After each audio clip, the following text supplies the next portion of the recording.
A duologia A Queda de Atlântida, de Marion Zimmer Bradley, vai além da aventura fantástica. Todos os eventos não passam de consumação de causas anteriores, percebidas claramente, mas não apreendidas com nitidez. Quando a melodia soa, até o ouvinte mais inculto pode compreender que deve terminar com uma determinada tônica, embora não seja capaz de perceber por que cada compasso sucessivo deve levar ao acorde conclusivo. A lei do karma é a força que leva todos os acordes à mesma tônica, que espalha as ondulações de uma pequena pedra largada num remanso até que as ondas gigantescas afundem um continente, muito tempo depois de a pedra sumir e ser esquecida. A Queda de Atlântida 1, A Teia de Luz, de Marion Zimmer Bradley, é o primeiro volume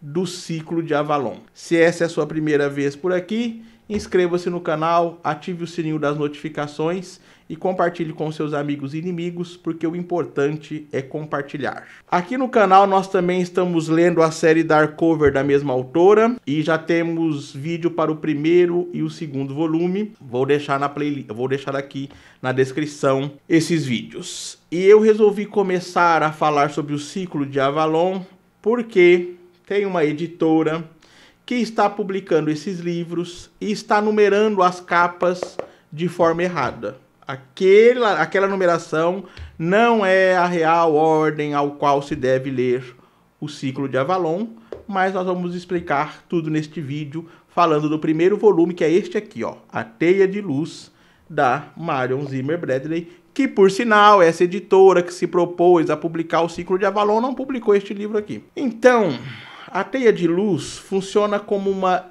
introdução ampla que evita a narrativa do desastre final e se concentra nas causas da decadência.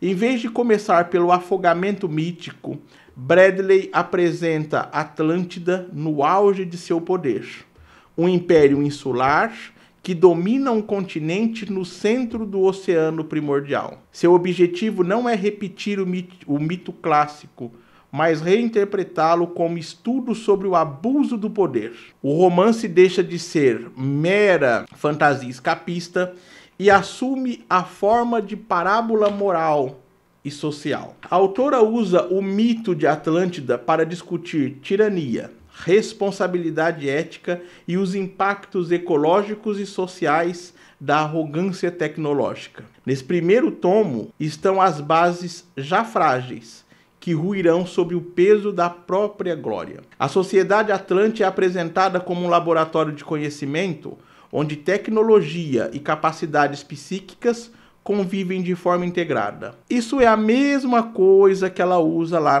na série Darkover. Tá? A civilização não usa magia, ela transforma em técnica. Telepatia, pré-cognição e telecinese são tratados como ciências aplicadas, dominadas por poucos e usadas como instrumento de poder sobre o mundo material e espiritual. O elemento central desse sistema é o cristal de poder, que funciona como fonte e amplificador de energia. Esses artefatos simbolizam o conhecimento concentrado e sustentam uma rede energética rigorosamente controlada. A dependência de um único sistema, tecnológico e mental, anuncia que a queda virá de dentro, não de forças externas. Atlântida retratada aqui no romance é uma sociedade rígida e estratificada. No topo estão os sacerdotes reis, que controlam o saber oculto e o fluxo de energia dos cristais. Seu poder é político e intelectual. Ao monopolizar o conhecimento, controlam toda a sociedade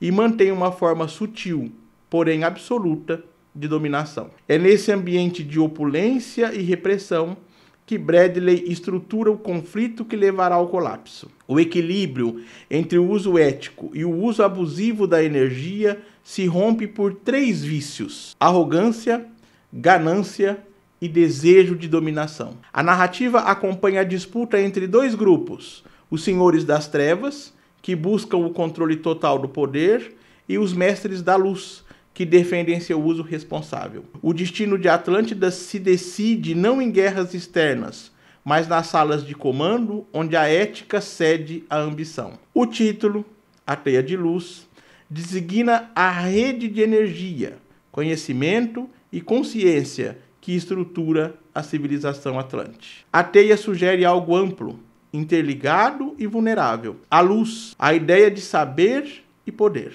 O paradoxo central é que essa mesma teia, fonte de grandeza atlante, contém o mecanismo de sua destruição. Quando corrompido, o poder se volta contra quem o detém. O romance acompanha personagens que percorrem esses fios, mostrando o choque entre a manutenção do sistema e tentativas tardias de reforma. A Teia de Luz se afirma como volume inaugural essencial. Se você não leu este primeiro volume, os outros certamente não terá sua compreensão plena. Então sua força não está apenas na criação de um mundo detalhado, mas na releitura do mito de Atlântida como espelho das sociedades humanas. Ao expor a decadência moral, a tirania dos sacerdotes reais e as consequências do uso irresponsável da tecnologia e da exploração da natureza, Marion Zimmer Bradley constrói uma reflexão sobre os limites do poder. Esse primeiro livro estabelece a base dramática e ética para a tragédia que se seguirá. Ele prepara o terreno para que o colapso dos volumes posteriores surja não como espetáculo gratuito, mas como desfecho coerente, consequência direta da arrogância atlante.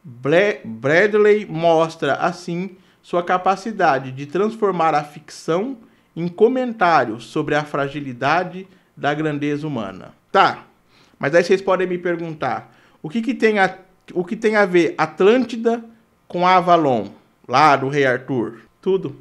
E eu vou explicar aqui por que tudo. O ciclo de Avalon não é apenas uma série de romances de fantasia, mas um projeto literário que busca recontar a história arturiana a partir de uma ótica mítica e feminina, iniciado por Marion Zimmer Bradley e continuado por Diana Pearson. O conjunto forma um mosaico narrativo que ultrapassa a ideia de autoria individual e constrói uma tradição ficcional própria. A lista de títulos, que vai de A Queda de Atlântida até a tetralogia As Brumas de Avalon, revela uma linha temporal que acompanha a evolução de uma herança religiosa e política. A obra deve ser entendida não como narrativas isoladas, mas como um todo coerente, sustentado pela reencarnação de personagens e pela permanência de valores druídicos e matriarcais. A escolha de A Queda de Atlântida como ponto inicial, dividida em A Teia de Luz e A Teia de Trevas, hoje vamos falar só da Teia de Luz, cumpre uma função simbólica clara. Atlântida representa a origem de um saber que, após a destruição, migra para a Bretanha e fundamenta a criação de Avalon. A história arturiana é apresentada como continuação desse legado pré-cristão. A sequência formada por os ancestrais de Avalon, a espada de Avalon, os corvos de Avalon, a casa da floresta, a senhora de Avalon e a sacerdotisa de Avalon organiza a mitologia do ciclo. Cada volume detalha a tensão entre o antigo caminho, matriarcal e ligado à terra, e o novo caminho, patriarcal e religioso, que marcará a Era de Arthur. O ponto alto, por isso que este é o mais famoso, é a tetralogia As Brumas de Avalon, composto por a Senhora da Magia, a Grande Rainha, o Gamo-Rei e o Prisioneiro da Árvore. Nela, Bradley desloca o foco da narrativa tradicional para mulheres como Morgana, Igraine e Viviane. A política, a religião e a guerra são vistas por meio das experiências desses personagens que influenciam o destino do reino. Morgana se torna a última guardiã da memória de Avalon e a figura que sintetiza o conflito final de Camelot. Com a morte de Bradley, Paxson assume a continuidade da série, preservando seu estilo e seus temas. especialmente o motivo da reencarnação, que também organiza o próprio ciclo literário. A ordem de leitura recomendada reforça a ideia de que o ciclo de Avalon deve ser visto como uma obra única, dedicada a construir uma mitologia própria. Ele oferece uma leitura simbólica da história ocidental e da persistência de tradições antigas sob novas formas. Assim, o ciclo de Avalon ultrapassa a fantasia convencional e se sustenta como uma reflexão sobre mitologia, poder e gênero, mostrando como antigas crenças continuam a influenciar as narrativas da cultura. Mas foquemos aqui em A Teia de Luz. A Teia de Luz funciona como uma investigação sobre karma, poder e corrupção, temas que estruturam a obra posterior da autora e preparam o terreno para o ciclo de Avalon. O foco não é a destruição física de Atlântida, mas a crise moral que a precede. Bradley apresenta um império que cai não por intervenção divina, mas por excesso de poder e perda de limites éticos. A energia psiônica, elemento central da narrativa, atua como metáfora do uso irresponsável de capacidades técnicas e mentais. A trama acompanha 3 figuras centrais: o príncipe, a sacerdotisa da luz e a sacerdotisa da sombra. Domaris, filha mais velha e sacerdotisa do Templo da Luz, representa a consciência ética da sociedade atlântida. Seu vínculo com Micon não é mero romance, mas o impulso que a leva a enfrentar as ameaças que corroem a teocracia de seu pai, Talcanon. Sua ligação com Caminhos da Luz reforça a ideia de que o poder legítimo nasce do serviço e da responsabilidade. Seu destino trágico expressa o custo de sustentar esses princípios em um ambiente que se desfaz moralmente. Deoris funciona como contraponto. Seu caminho sombrio traduz o uso do poder voltado para o interesse próprio. Sua aproximação de figuras que exploram esse tipo de poder não é simples maldade, mas o resultado de uma vontade individual sem orientação ética. Ela encarna a sombra que a própria Atlântida tentou negar. Micon, o príncipe de Atarrá, surge fragilizado, cego e mutilado, e se torna a vítima sacrificial de uma sociedade que já perdeu seus limites. A violência que sofre de grupos proibidos, interessados em explorar seus poderes psiônicos, marca o ponto em que a ciência atlântica se converte em técnica sem controle. Esse episódio revela que a busca por poder ultrapassou qualquer noção de responsabilidade. A sociedade atlântida se divide não por castas, mas por visões opostas sobre o uso do poder. Mestres da luz defendem o uso ético da energia psiônica. Representados por Talcanon e Domaris, sustentam princípios de equilíbrio, limite de responsabilidade diante das forças que manipulam. Túnicas negras, cientistas e magos que buscam poder sem considerar consequências. Seus experimentos com força vital e cristais energéticos mostram uma ciência desprovida de ética, interessada apenas em controle imediato. Representam a tecnocracia que ignora limites e compromissos morais. O romance se destaca pela introdução clara do conceito de vidas passadas e do karma. Os protagonistas carregam vínculos e escolhas feitas antes dessa existência, e esses elos determinam tanto seus conflitos quanto sua necessidade de resolução em existências futuras. Tema que prepara diretamente o ciclo de Avalon. A Atlântida funciona como o primeiro ato de uma tragédia maior. As escolhas de Domaris, Deoris e Micon definem não apenas o destino imediato do Império, mas uma dívida espiritual que se prolonga através dos tempos. O vínculo entre Domaris e Micon não é apenas afetivo, mas o eixo sobre o qual se articulam as forças da luz e da sombra. A Teia de Luz narra a origem da corrupção que levará ao colapso atlante. O mau presságio inicial não é externo, mas interno. A perda do equilíbrio ético e o uso abusivo da ciência. O livro apresenta um alerta duradouro. Avanços técnicos sem reflexão moral tornam-se instrumentos de destruição. Esse romance deve ser lido como obra fundadora de um esoterismo literário moderno, no qual a catástrofe política e física é apenas o reflexo final de uma falha espiritual profunda. O livro surge, assim, como parábola sobre a responsabilidade do poder e como o primeiro capítulo de um karma que atravessa eras em busca de resolução. Então, o livro começa com a chegada de Micon de Atarrá ao Templo da Luz. Sua entrada não funciona como abertura dramática, mas como ponto que altera o eixo moral e espiritual do sacerdócio. O livro mobiliza o tema clássico do herói ferido em exílio, cuja presença anuncia mudança e crise. Estabelece-se uma oposição central. O Templo da Luz, símbolo de ordem e conhecimento, representado por Rajastha e pela administração rígida de Talcanon, é confrontado por Micon, portador de um saber atlântido oculto, marcado pela dor e por um heroísmo interrompido. A interrupção dos estudos de Rajastha marca a invasão do conflito externo na rotina disciplinada do templo. Micon não é um iniciante comum. Como filho do sol, chega reduzido a um hóspede cego e debilitado. Sua aparência imponente contrasta com as dificuldades físicas e o sorriso amargo, compondo o paradoxo entre grandeza e queda. Os olhos azuis, mesmo cegos, sugerem uma visão interior superior aos dos sacerdotes. A mutilação não é um artifício de enredo, mas marca de resistência.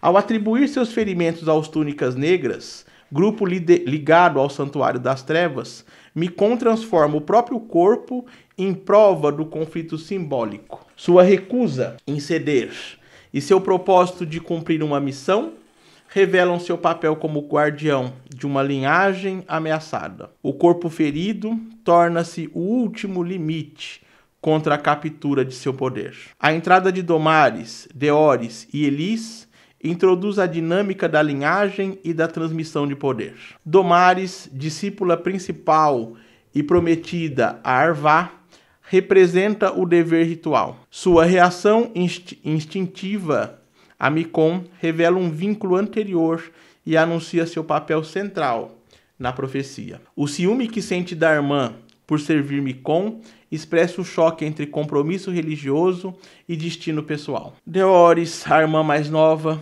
embora rebelde, é atraída pela presença de Micon. Atua como observadora involuntária dos segredos da missão. Seu sofrimento, ao ser afastada, mostra que, apesar do afeto de Micon, quem carrega a responsabilidade final é Domares. A presença de Micon desloca a hierarquia masculina e coloca as mulheres, especialmente Domares, no núcleo da ação espiritual, enquanto Rajastha, Arvá e Talcanon ocupam funções secundárias. A noite do Nadir, que é uma noite que ocorre lá, marcada pelo calor e pelo céu carregado, sinaliza a dissolução das fronteiras entre o permitido e o proibido. O canto distante, que Domares teme ser blasfemo, indica o avanço do ritual negro e a ameaça de traição entre os próprios magos. O clima externo e as dúvidas internas de Domares convergem nesse ponto de tensão. O ciúme de Arvá, reforçado pelo presente do perfume e pelo título de coroa de luz, transforma o noivo em adversário simbólico, incapaz de conciliar amor pessoal e destino espiritual. Ao reconhecer Micon como o homem que a salvara na infância, revela-se a ligação de todos os destinos Atlante. Então nada ali acontece por acaso, é tudo destino. O conflito se intensifica na investigação dos túnicas negras. Rajastha, agora discípulo de Micon, apoia a entrega do caso a Riveda, líder dos túnicas cinzentas.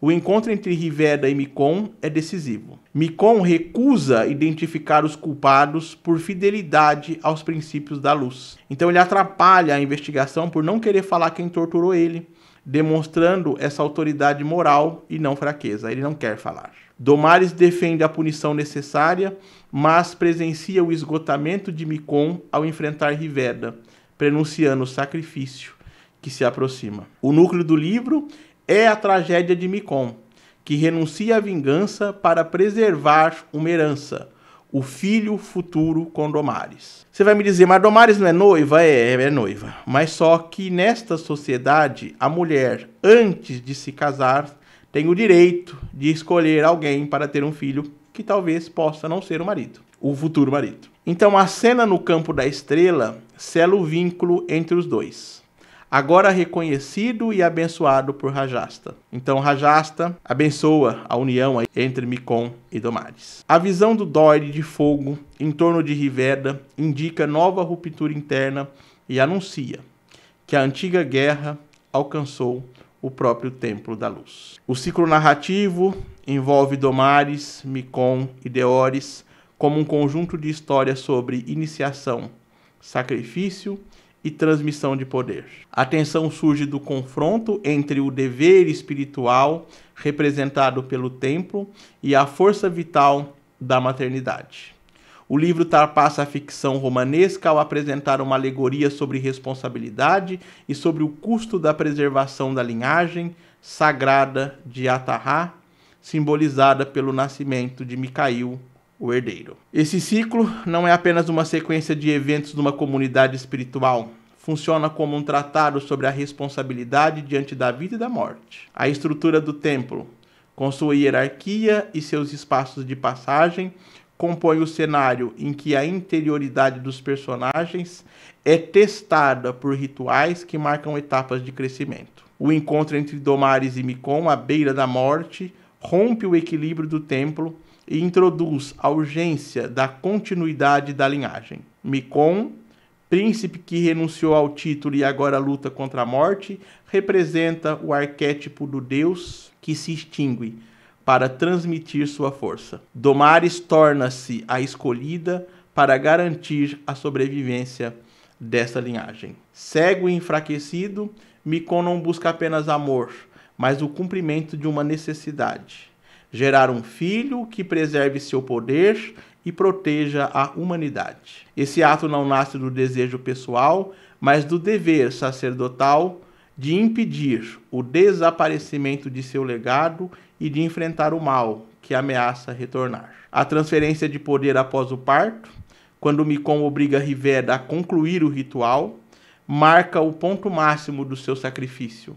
O ritual é uma fusão em que a essência de Micom passa para Micail. Sua morte e cremação, seguidas pelo gesto de Domares ao erguer o filho ao sol, afirmam a continuidade entre fim e começo. O arco de Deores é o contraponto ao de Domares. Seu ciúme inicial revela um trauma mais profundo, a recusa da dor. O impacto do parto e a morte de Arcate bloqueia seu amadurecimento e transforma a casa do nascimento em um espaço de sofrimento insuportável.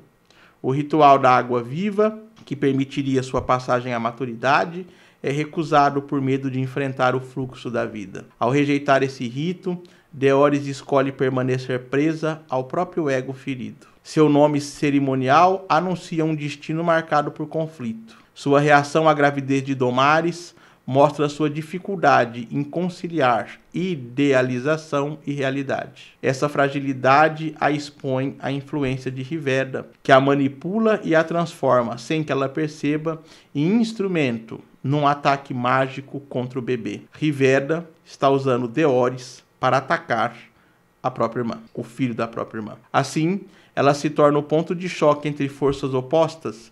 A sua amnésia é o preço por essa exposição. A narrativa desenha ainda um debate sobre a autoridade moral. Rajasta representa o zelo institucional, preocupado com a disciplina e com a integridade da lei.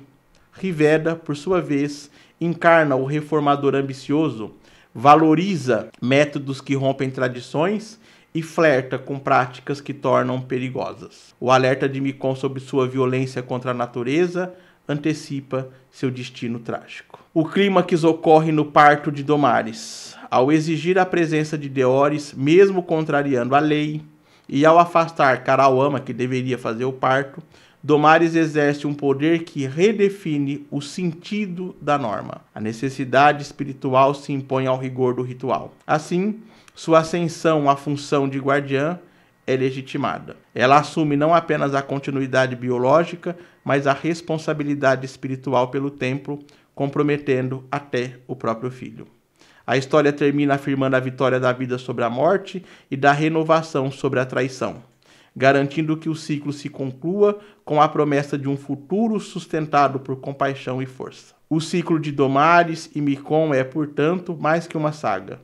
É uma reflexão sobre sacrifício e sobre a dor que acompanha a verdadeira iniciação, mostrando como o destino individual e o destino coletivo permanecem ligados. A incursão de Marion Zimmer Bradley no mito de Atlântida nesse volume vai além da fantasia épica e funciona como uma introdução que estabelece a base filosófica e política para o colapso que virá. O livro não aposta na ação imediata, mas na construção lenta de um sistema conceitual sólido. Sua maior qualidade está na criação do mundo ficcional. Bradley não apenas recupera o mito Atlante, mas constrói uma civilização plausível ao combinar tecnologia e poder psíquico. O cristal de poder, eixo do sistema, une ciência e energia mental e permite à autora discutir os limites éticos do progresso. O cenário deixa de ser pano de fundo e se torna um elemento ativo, onde leis físicas e metafísicas se entrelaçam. O romance também funciona como uma reflexão sobre o uso do poder.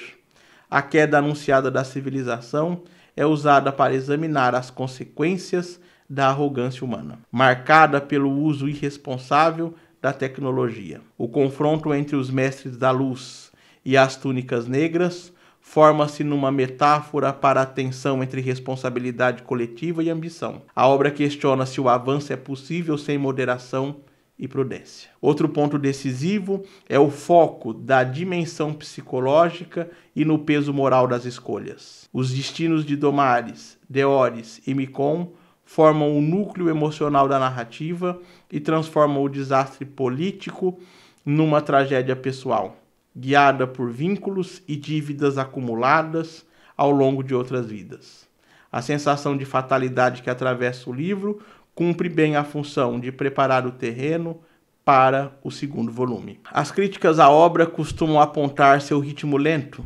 Como o livro prioriza a apresentação do mundo, dedica-se mais à introspecção, ao debate interno e à caracterização gradual do que à ação. O resultado pode parecer arrastado, mas essa lentidão é uma consequência da complexidade que a autora pretende desenvolver. Outra limitação está na estrutura expositiva.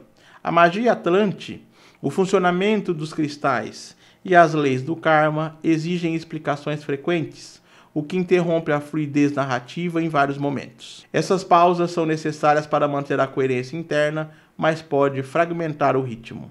Há também desigualdade no desenvolvimento dos personagens. O trio central é bem trabalhado, enquanto muitas figuras secundárias atuam apenas como funções narrativas ligadas à política da corte, sem maior profundidade. Além disso, o título da duologia já revela o destino final da civilização, deslocando o interesse da pergunta "o que vai acontecer?" para por que e como isso acontece. A Teia de Luz afirma-se como uma fantasia que combina reflexão e construção de mundo detalhada. Exige do leitor disposição para acompanhar um ritmo mais lento, mas oferece, em troca, uma imersão nas origens de um dos mitos mais persistentes e nas relações que conduzem a Atlântida ao seu colapso. Muito obrigado a você que assistiu ao vídeo até aqui. Se você gosta desse tipo de conteúdo, deixe seu like, inscreva-se no canal e compartilhe. Esse é o Sempre um Livro. Prazer da leitura.